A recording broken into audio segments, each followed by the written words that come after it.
जय गुरु जी, शुक्राना गुरु जी। जय गुरु जी संगत जी। आज हम गुरु जी की असीम कृपा से श्री शिव महापुराण की रुद्र संहिता के सृष्टि खंड का चौथा अध्याय सुनेंगे। ओम श्री गणेशाय नमः। ओम श्री गणेशाय नमः। गुरुर्ब्रह्मा गुरुर्विष्णु गुरुर्देवो महेश्वरः। गुरुर्ब्रह्मा गुरुर्विष्णु गुरुर्देवो महेश्वरः। गुरुर्साक्षात् परब्रह्म तस्मै श्री गुरवे नमः। गुरुर्साक्षात् परब्रह्म तस्मै श्री गुरवे नमः। नारद जी का भगवान विष्णु को क्रोधपूर्वक फटकारना और शाप देना, फिर माया के दूर हो जाने पर पश्चाताप पूर्वक भगवान के चरणों में गिरना और शुद्धि का उपाय पूछना तथा भगवान विष्णु का उन्हें समझा बुझा कर शिव का महात्म्य जानने के लिए ब्रह्मा जी के पास जाने का आदेश और शिव के भजन का उपदेश देना। ऋषिगण बोले, हे महाप्राज्ञ, हे सूत, आपने बड़ी अद्भुत कथा का वर्णन किया है। भगवान शंकर की माया धन्य है। यह चराचर जगत उसी के अधीन है। भगवान शंकर के वे दोनों गण जब अपनी इच्छा से कहीं अन्यत्र चले गए, तब काम विह्वल और अपमान से क्रुद्ध मुनि नारद ने क्या किया। सूत जी बोले, शिव की इच्छा से विमोहित उस राजकुमारी के प्रति विशेष आसक्ति होने के कारण अन्य अर्थ अनर्थ के ज्ञान से रहित मुनि ने उन दोनों को यथाउचित शाप देकर जल में अपना मुख और स्वरूप देखा। शिव इच्छा के कारण उन्हें ज्ञान नहीं हुआ और विष्णु के द्वारा किए गए छल का स्मरण करके दुसह क्रोध में आकर वे उसी समय विष्णु लोक में जा पहुँचे। शिव की इच्छा से ज्ञान शून्य तथा समिधा युक्त जल रही अग्नि के समान क्रुद्ध वे नारद विष्णु से अत्यंत अप्रिय व्यंग्य वचन कहने लगे। नारद जी बोले, हे हरे, तुम बड़े दुष्ट हो, कपटी हो और समस्त विश्व को मोह में डाले रहते हो। दूसरों का उत्साह तुमसे सहा नहीं जाता। तुम मायावी हो और तुम्हारा अंतकरण मलिन है। पूर्व काल में तुमने मोहिनी रूप धारण करके कपट किया, असुरों को वारुणी मदिरा पिलाई और उन्हें अमृत नहीं पीने दिया। छल कपट में ही रत रहने वाले हे हरे, यदि महेश्वर रुद्र दया करके विष ना पी लेते तो तुम्हारी सारी माया उसी दिन समाप्त हो जाती। हे विष्णु, कपटपूर्ण चाल तुम्हें अधिक प्रिय है। तुम्हारा स्वभाव अच्छा नहीं है। भगवान शंकर ने तुम्हें स्वतंत्र बना दिया है। परमात्मा शंकर के द्वारा ऐसा करके अच्छा नहीं किया गया और तुम उनके प्रभाव बल को जानकर स्वतंत्र होकर कार्य करते रहते हो। तुम्हारी इस चाल ढाल को समझकर अब वे भगवान शिव भी पश्चाताप करते होंगे। अपनी वाणी रूप वेद की प्रामाणिकता स्थापित करने वाले महादेव जी ने ब्राह्मण को सर्वोपरि बताया है। हे हरे, इस बात को जानकर आज मैं बलपूर्वक तुम्हें ऐसी सीख दूंगा जिससे तुम फिर कभी कहीं भी ऐसा कर्म नहीं कर सकोगे। अब तक किसी तेजस्वी पुरुष से तुम्हारा पाला नहीं पड़ा था, इसीलिए आज तक तुम निडर बने हुए हो। परंतु हे विष्णु, अब तुम्हें अपने द्वारा किए गए कर्म का फल मिलेगा। भगवान विष्णु से ऐसा कहकर माया मोहित नारद मुनि अपने ब्रह्म तेज का प्रदर्शन करते हुए क्रोध से खिन्न हो उठे और शाप देते हुए बोले, हे विष्णु, तुमने स्त्री के लिए मुझे व्याकुल किया है। तुम इसी तरह सबको मोह में डालते रहते हो। यह कपटपूर्ण कार्य करते हुए तुमने जिस स्वरूप से मुझे संयुक्त किया था, उसी स्वरूप से हरे तुम मनुष्य हो जाओ और स्त्री के लिए दूसरों को दुख देने वाले तुम भी स्त्री के वियोग का दुख भोगो। तुमने जिन वानरों के समान मेरा मुंह बनाया था, वे ही उस समय तुम्हारे सहायक होंगे। तुम दूसरों को स्त्री विरह का दुख देने वाले हो, अतः स्वयं भी तुम्हें स्त्री के वियोग का दुख प्राप्त हो और अज्ञान से मोहित मनुष्यों के समान तुम्हारी स्थिति हो। अज्ञान से मोहित हुए नारद जी ने मोहवश श्री हरि को जब इस तरह शाप दिया, तब उन विष्णु ने शंभु की माया की प्रशंसा करते हुए उस शाप को स्वीकार कर लिया। तदनंतर महालीला करने वाले शंभु ने अपनी उस विश्व मोहिनी माया को, जिसके कारण ज्ञानी नारद मुनि भी मोहित हो गए थे, खींच लिया। उस माया के तिरोहित होते ही नारद जी पूर्ववत शुद्ध बुद्धि से युक्त हो गए। उन्हें पूर्ववत ज्ञान प्राप्त हो गया और उनकी सारी व्याकुलता जाती रही। इससे उनके मन में बड़ा विस्मय हुआ। वे पश्चाताप करके बार बार अपनी निंदा करने लगे। उस समय उन्होंने ज्ञानी को भी मोह में डालने वाली भगवान शंभु की माया की सराहना की। तदनंतर यह जानकर कि माया के कारण ही मैं भ्रम में पड़ गया था, वैष्णव शिरोमणि नारद जी भगवान विष्णु के चरणों में गिर पड़े। भगवान श्री हरि ने उन्हें उठाकर खड़ा कर दिया।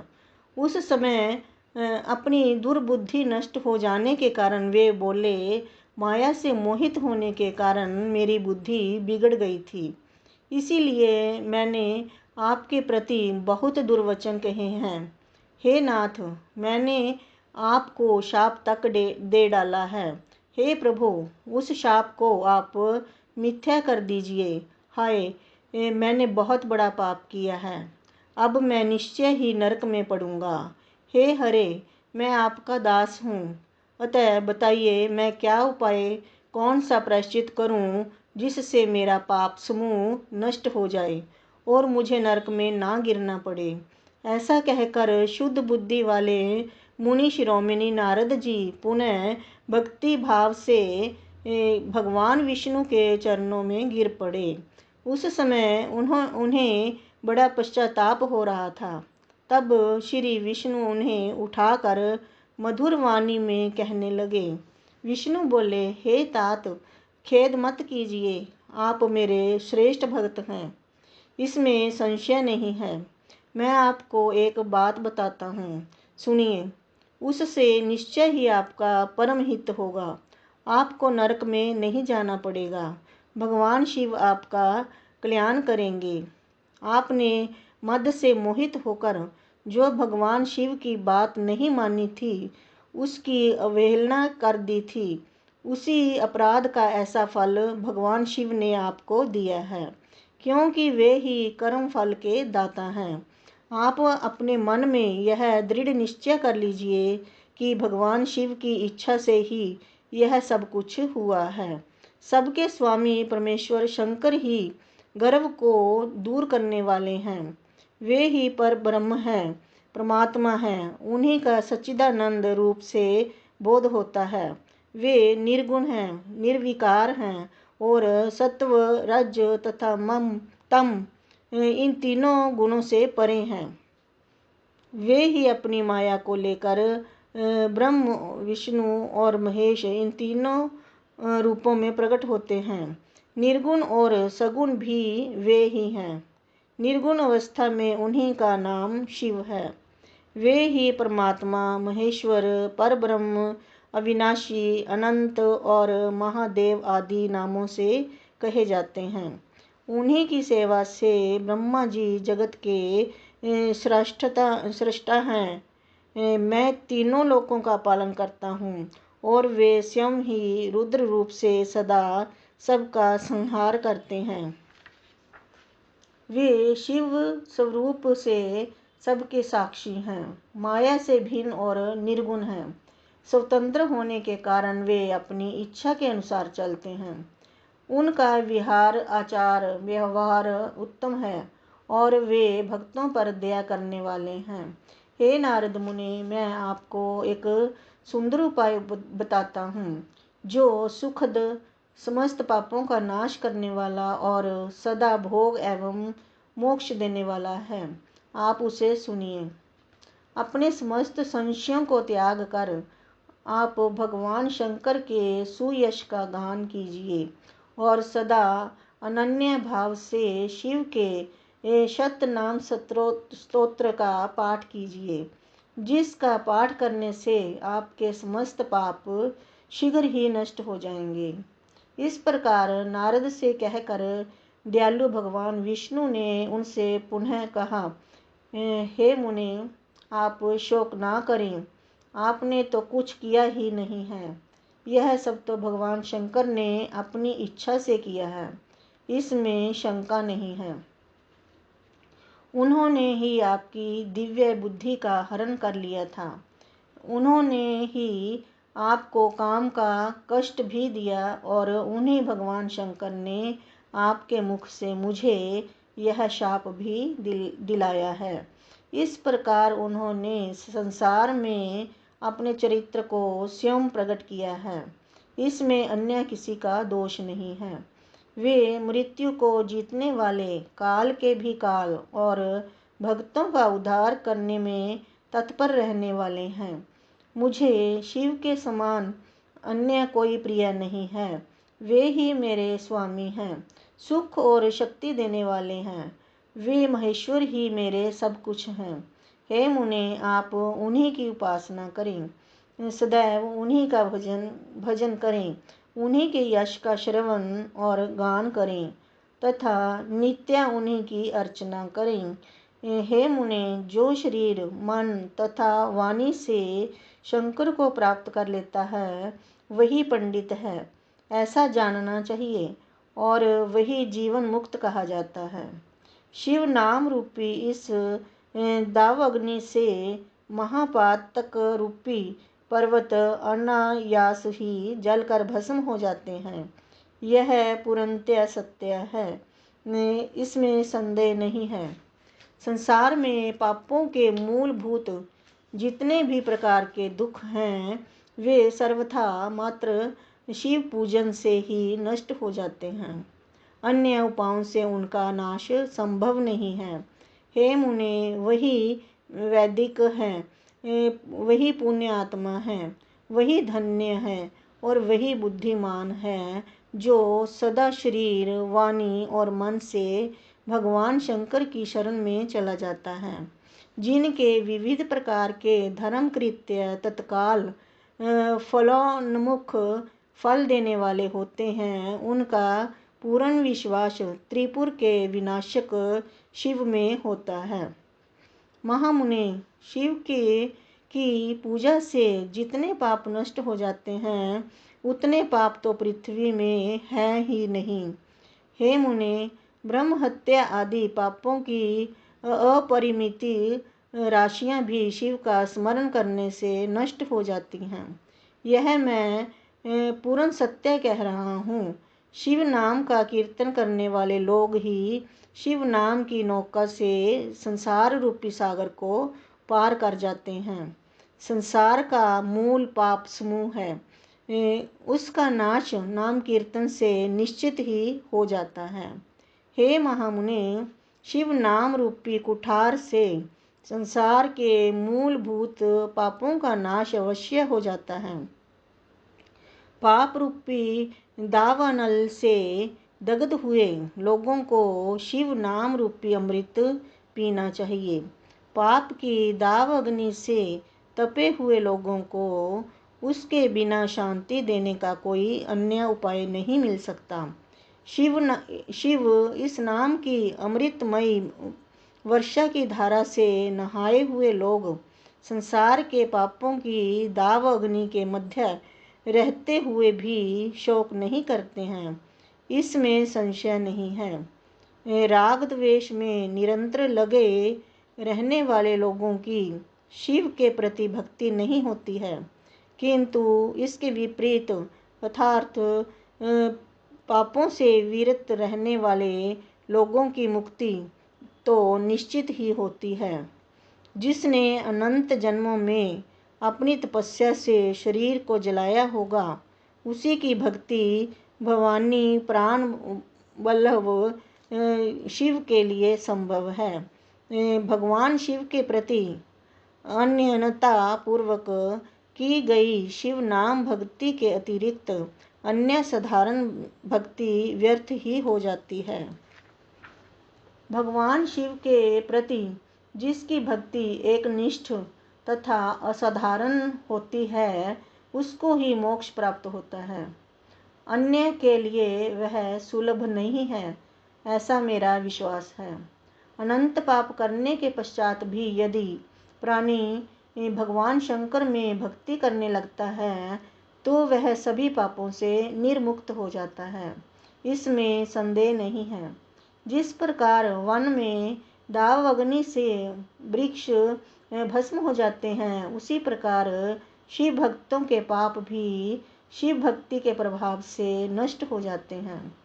जो मनुष्य नित्य अपने शरीर को भस्म से पवित्र कर शिव की पूजा में लगा रहता है, वह महान कष्ट देने वाले संसार रूपी अपार सागर को निश्चित ही पार कर जाता है। ब्राह्मणों का धन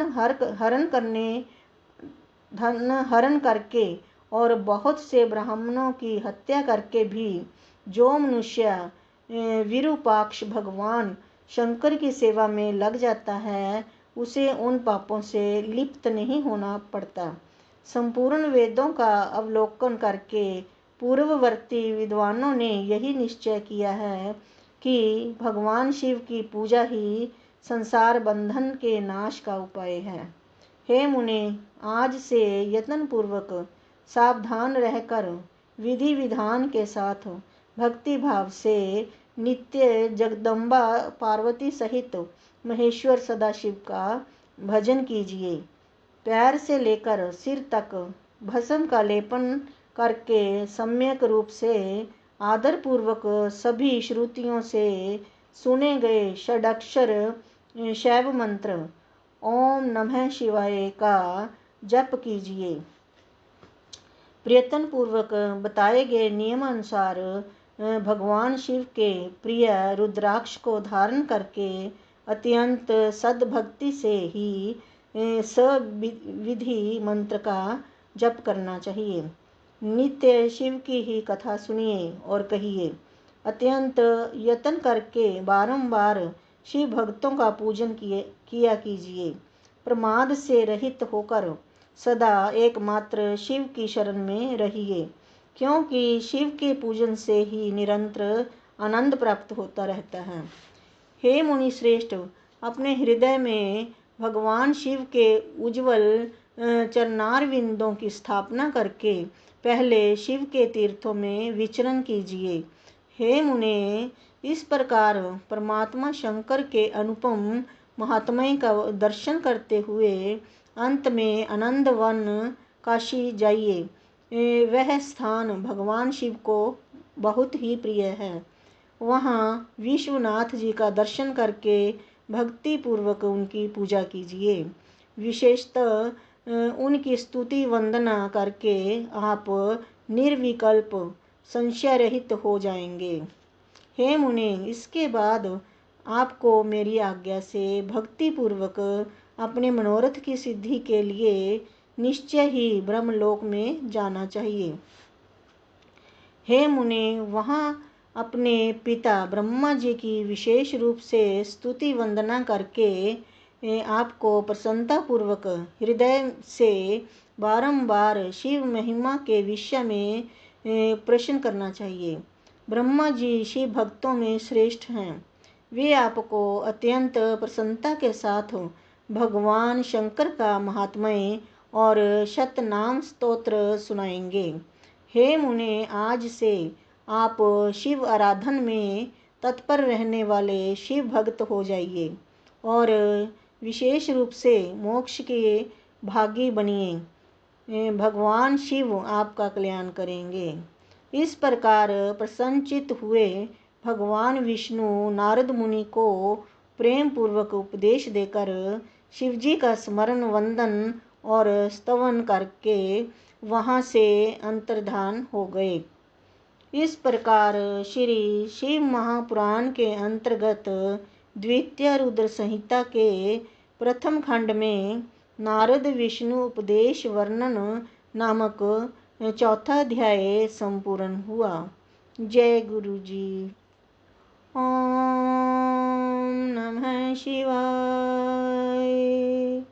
शिव जी सदा सहाय। ओम नमः शिवाय। गुरु जी सदा सहाय।